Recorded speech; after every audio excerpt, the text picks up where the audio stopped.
Ole Miss Rebels. As Mississippi's flagship university, we dig deeper, see farther, work harder. We pioneered human organ transplants. We helped prove Einstein's theory of gravitational waves. We are conducting life-changing research that solves the problems of today. We are Ole Miss, transforming lives and the world.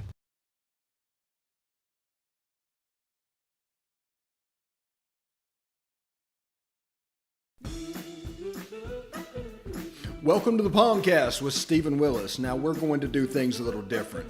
We are going to provide an honest look at Ole Miss athletics for the fan, by the fan, and of the fan. That is what we do. Hell be to me. I'm just kidding.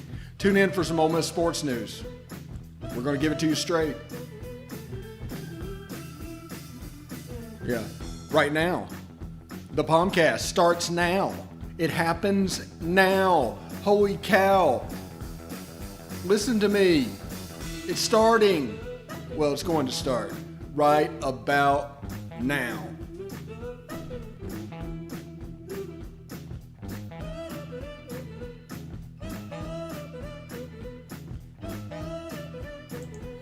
All right, welcome to the POMcast. Our audio just switched out, so I've been trying to get that fixed. So thanks for bearing with us today on this Tuesday morning.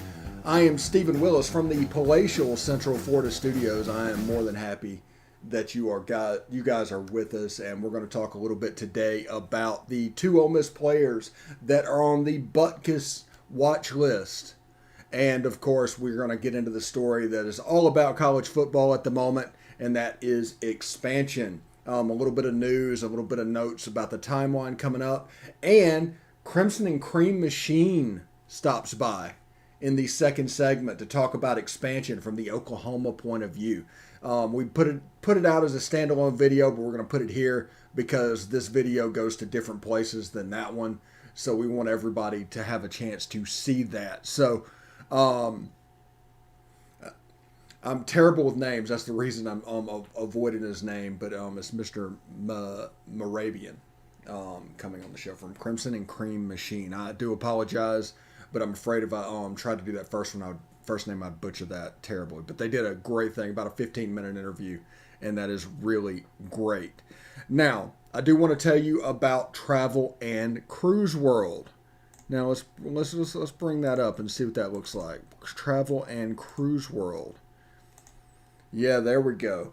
1-800-330-7461. That is 1-800-330-7461. Basically, if you come to Central Florida on vacation in this COVID environment and everything that is going on, you need somebody on the ground so you can change, so you can be flexible, so you can do whatever, so you can enjoy your vacation, so your vacation won't be ruined by some semblance of a rule that you didn't know existed. So basically, see Central Florida like a local. That'd be travelandcruiseworld.com or 1-800-330-7461 and tell them I sent you by. Appreciate it.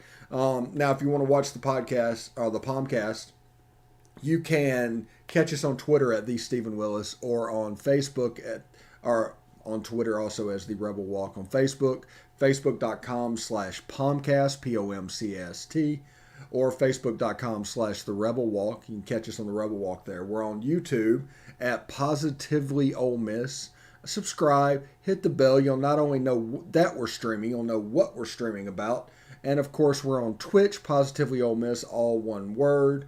We're different availability. Our goal and what we're trying to do here is put information where you are already. We're not trying not to ask you to go too many places. So we're just like shotgunning it out along the wall. The pellets are spreading. So we need you to retweet it, to share it. Whatever social media you're on, do that because that helps us expand our reach. And the more we expand, the more we can improve. We have an order, believe it or not. I am going to dress up in the future. I know it's been t-shirts during all of this thing, and we've got, I do all the funny shirts and all that, but I've got 6 polos on order embroidered with the Positively Ole Miss logo on it. So that should be here sometime in the next month by football season, but that'll probably improve the way that I look. Talent-wise, I can't really help you there, but it's one of those things that you kind of stuck with me. You know, I'm the guy you got, but that's okay. But if you are a podcast listener and judging by the fact that we're 40% above the all-time monthly record for podcast listens, there are a few podcast listeners. We may have to actually start promoting this because so many people are going over and doing that. But you can catch us on Google Podcast, Apple Podcast, Stitcher, SoundCloud, Spotify, iHeartRadio, and Pandora. And TuneIn Radio. I forgot about that one. Also on smaller podcatchers, but it takes too long to name them all. Also, on Apple Podcasts and all that, could you do me a favor and just leave a review? It doesn't really matter what you say. Just leave me a 5-star review. That'll help with the algorithm for other people searching for the podcast. And so that would be, kind of a cool thing. So we've got the expansion stuff coming up. But first, before we do that, I do want to tell you about the players that made it over to the Butkus watch list. And that would be Lakia Henry and Sam Williams made it to the Butkus watch list. Now, the linebackers on this defense, obviously, it's a defense that much maligned. Like, there's the Alabama game. And in that game, Alabama got as many yards as they could get except for like 7. Some kind of insane statistic. So the defense was much maligned last year, and that's fine. But it's great to know that we have a linebacker like Lakia Henry. Now, granted, he's a 3-4 guy, and if it's a 3-4, he's going to fit it much better. And there's inklings that our 3-4, 4-3 hybrid defense is inching more towards 3-4, but I'm curious to see what it actually looks like. But we have some really good players on defense and at the linebacker position. They're going to add Chance Campbell, so that'd be 3 players that have some sort of recognition and, from others about their playing the linebacker position. And this is after we rebuilt and retooled our defensive backfield, and we're in the process of rebuilding our defensive line. I'm looking forward to what this team can become. That's what I'm saying. I'm looking forward to what this defense can do, what this step will look like. And if it jumps like I think it does, there's a chance for a special season. Now, I say chance. I'm not going to say it's going to be a special season, but there's a chance of a special season. And it's going to be because of the talented players on the defense. Because I told you the other things that led to last year's defensive performance. That is, no spring practice with a new coach. It's a new system. It's a hybrid system. It's not coming in running a 3-4, not coming in running a 4-3. Because remember, a 3-4 was kind of the hallmark when they got here. But a little bit different system. The linebackers asked to do different things. We had trouble filling gaps in the beginning of the season. You saw in the Kentucky games. They just would run off tackle, and we just had trouble getting there and filling the gaps that we needed to fill. Kentucky's always a tough running game. I mean, that's to be expected.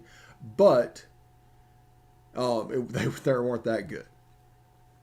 In the passing game, sometimes we had problems as well. But, you add Jacob Springer, you add Otis Reese back full-time in the defensive secondary.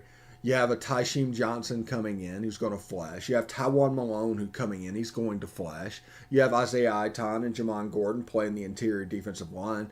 That should fit.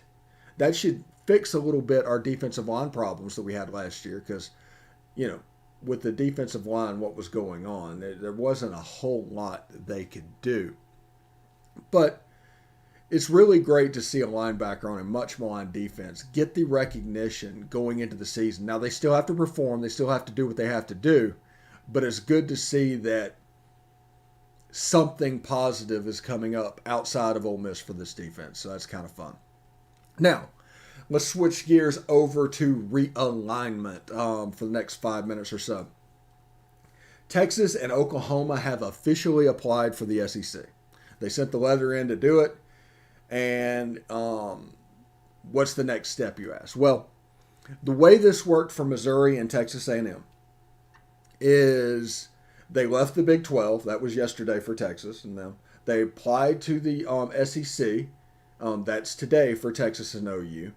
Then the SEC presidents voted on it. There's a meeting scheduled for Thursday for the presidents to vote on this. And Friday, it is up to the Board of Regents to accept that invitation should one be issued. They did that at A&M. They did that at Missouri. So that will be the celebration where basically this is done.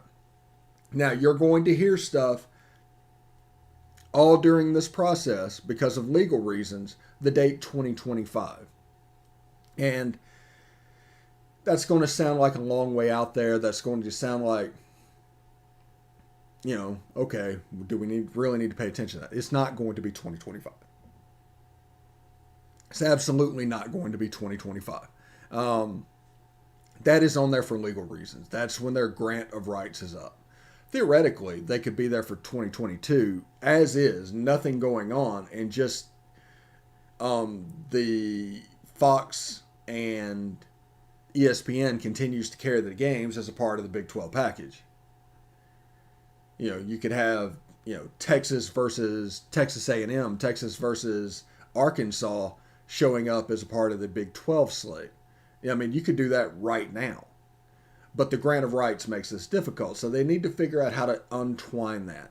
And this being a lame dunk situation for the University of Texas, it makes it seem like this is going to be a difficult, basically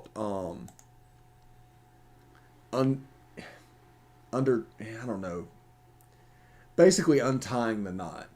And if you ever had one of those knots that was really sticky and hard to get into, I think this is going to be kind of like that. So it is important that everybody pays attention to what is going on. It is important to everybody to pay attention to the important things. Don't get sideswiped. Don't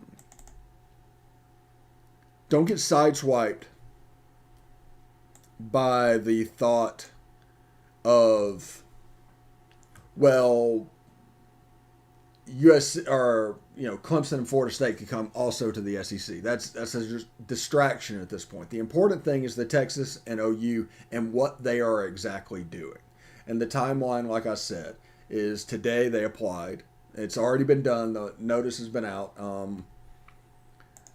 We have a statement from the University of Texas, or from the SEC about the Texas and OU thing, and that's from Greg Sankey talking about how they're interested in joining the SEC. I imagine that letter was like a signing day letter, and the request access to the SEC was sent out first thing this morning.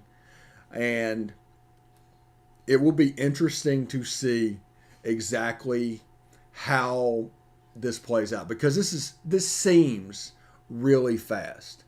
And that is only because you guys weren't privy, and I wasn't privy, to the previous 6 months of talks.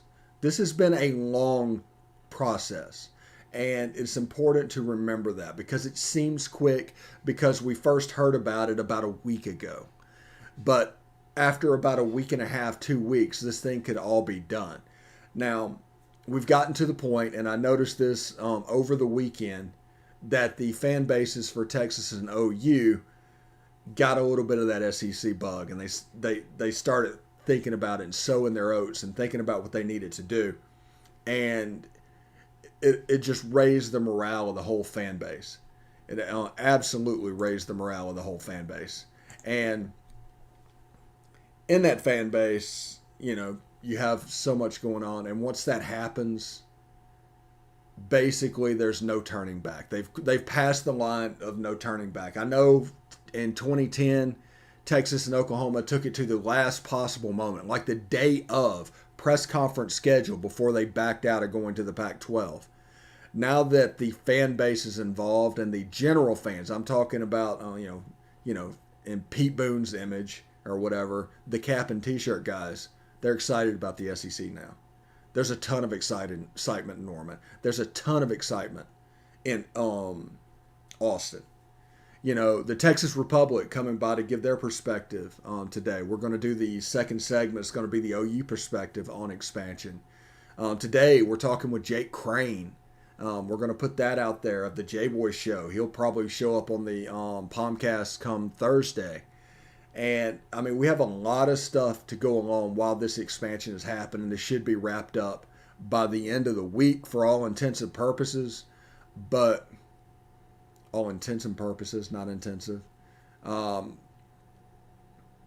This has been a fun ride. I truly enjoy covering and talking about realignment. I genuinely enjoy this because this is the scenario in sports business and everything coming together and a conglomeration that just is genuinely fun. It's the purely, let's look back and look at the car crash of what's going to happen aspect of college sports. Because now in the SEC, we get to sit back and just enjoy the ride. And that's just, if like Clemson and Florida State doesn't call, which is rumors that they have, but I don't trust that. I haven't seen the pylon. I don't know how far down the road that might be. But, the SEC has kind of at 16 gotten to the point where any addition is the law of diminishing returns. Just has. So we're going to take a short break. And in that short break, I hope you enjoy it. When we come back, we're going to talk with Mr. Mehrabian with the Crimson and Cream Machine and talking about the OU perspective of the expansion race. So stick around.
Normally, we do around the SEC and do all the previews, but we've got Kamiar Mehrabian to come in from the Crimson and Cream Machine to talk a little bit about Oklahoma expansion, a little bit about their season.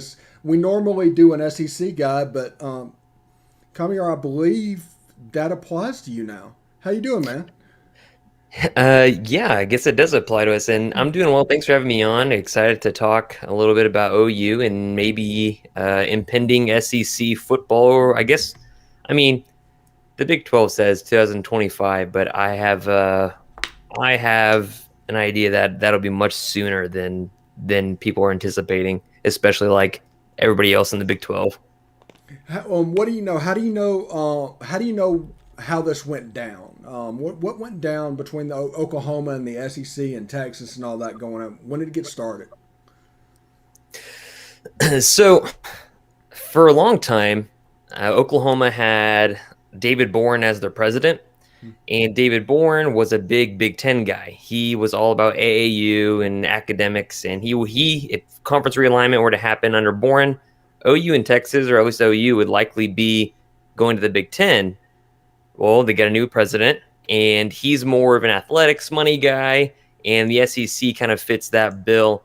And so, the rumor was this. It was that Oklahoma and Texas, their third-tier media rights were ending relatively soon in the next year or two. And rumors suggested that said, hey, if they re-up with the Big 12, of course they're going to be in the Big 12, but most likely they want to earn more money, and you'll be able to find them maybe basically parking their third-tier rights somewhere else, and that would give you a really big indicator about where they would be. Now fast forward however many months, and it turns out that Texas and OU had been discussing going to the SEC as early as January, right after bowl season. And that's pretty much where we get from there. And it's, again, I guess, A&M, they kind of got pantsed in front of the entire country, where the SEC commissioners talking to this about every other SEC AD and president except A&M. And so that's fantastic stuff. But yeah, here we are, and it looks like OU and Texas to the SEC a lot sooner than we think. Yeah, and how do you imagine they were able to keep this under wraps for 6 months? That's a good question, and of course, it had to have been an agreement with Texas regarding Sankey, because there's no other way, because there's a lot of bad blood, of course, between A&M and Texas. They hate each other. They're big rivals, and of course, A&M made that gentleman's agreement that's like, hey, you can't invite Texas to the SEC because you're going to crush a lot of A&M's recruiting prowess, which is likely why they're very upset, because that was really the only card they had to play over OU and Texas, which is, hey, if you want to stay in Texas, you want to play the SEC, go play A&M. And so if A&M were to get out way out ahead of this in January, the story might have been a little bit different, but as soon as A&M found out, it sounds like they tried to torpedo it, and it backfired, and everything went much faster than anticipated. And yeah, I have no idea how they kept it under wraps for 6 months. But my goodness, what an embarrassing kind of way to find out that you were the only one out of the entire SEC conference that was left out of the conversations.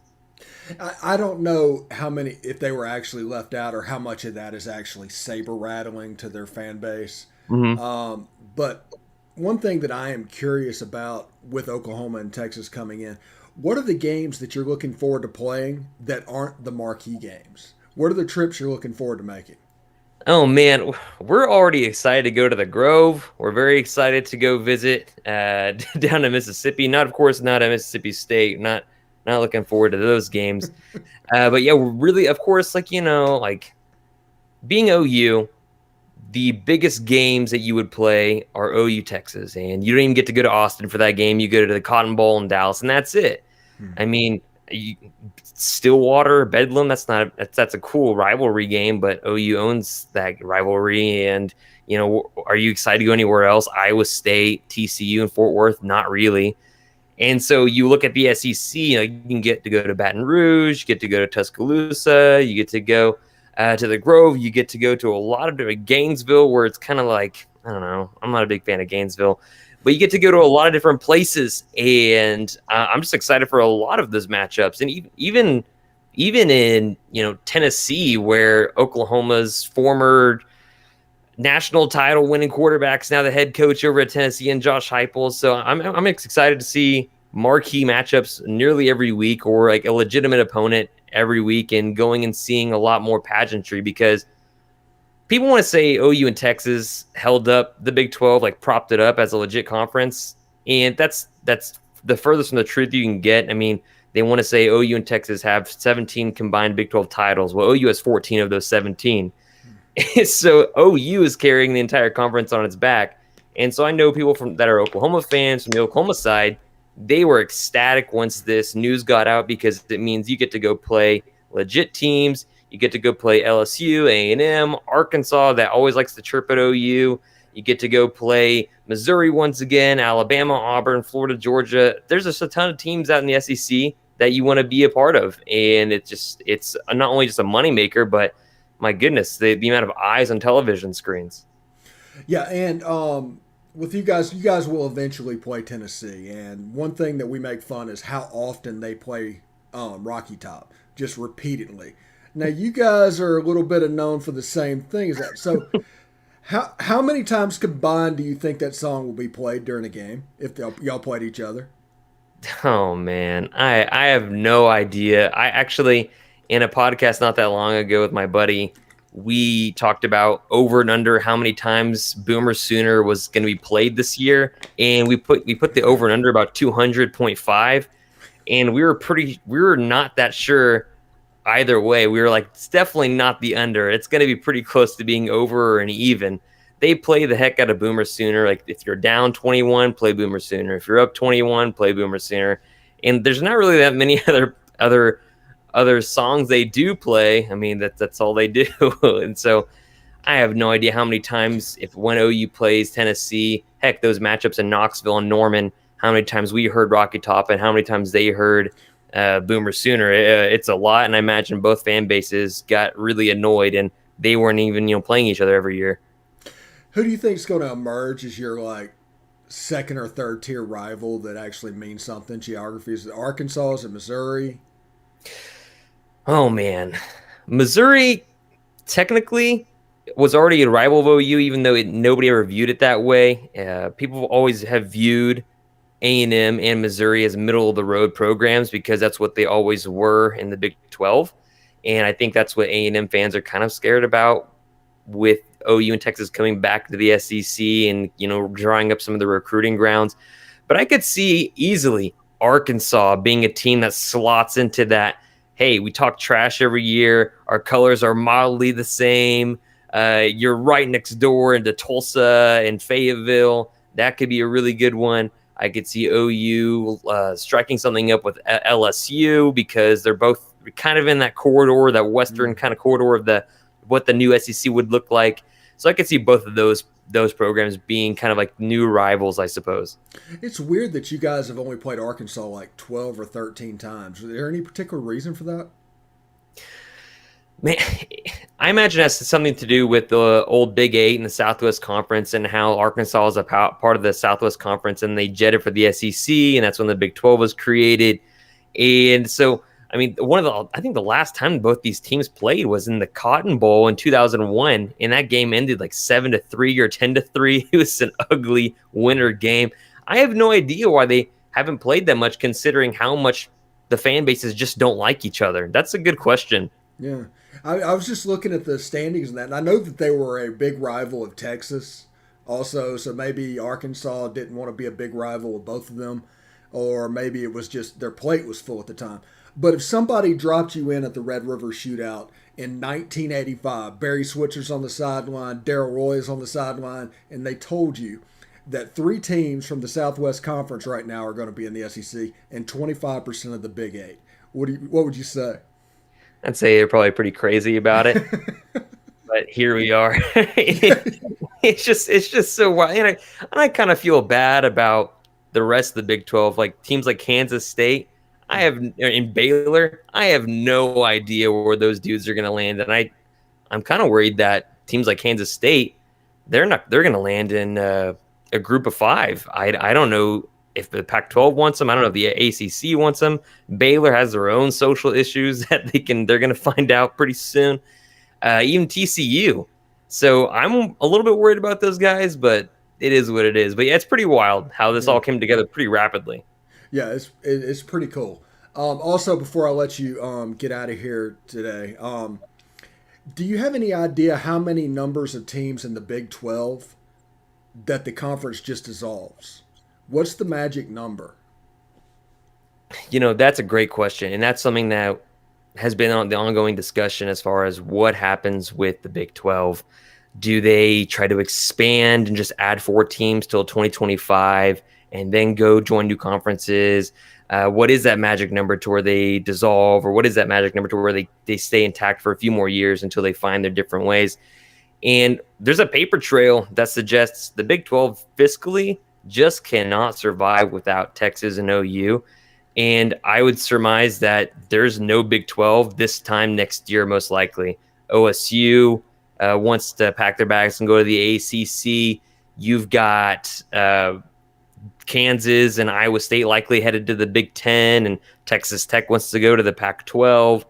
And so I don't think they're going to survive regardless of how many numbers are in the conference, just because they don't have the monetary pull that Texas, number 1 in the country, does with fiscally concerned. OU, number 8 in the country as far as money coming in. None of the other teams in the conference generate that much cash, and that's just the way it's going to be. Well, real quick before we let you get out of here again, I'm sorry about this. What's the preview? What's the prognostication for Oklahoma this year? I know they're in the Big 12, but how do they look? Matt Corral at Ole Miss and Spencer Rattler is essentially the same quarterback, so they're probably pretty set there, which they always are. But how do they look? The goal this year, in comparison to previous years, people at Oklahoma always like to say, "Oh, if you don't win a national title, it's a fluke of a season," regardless how kind of not realistic that is.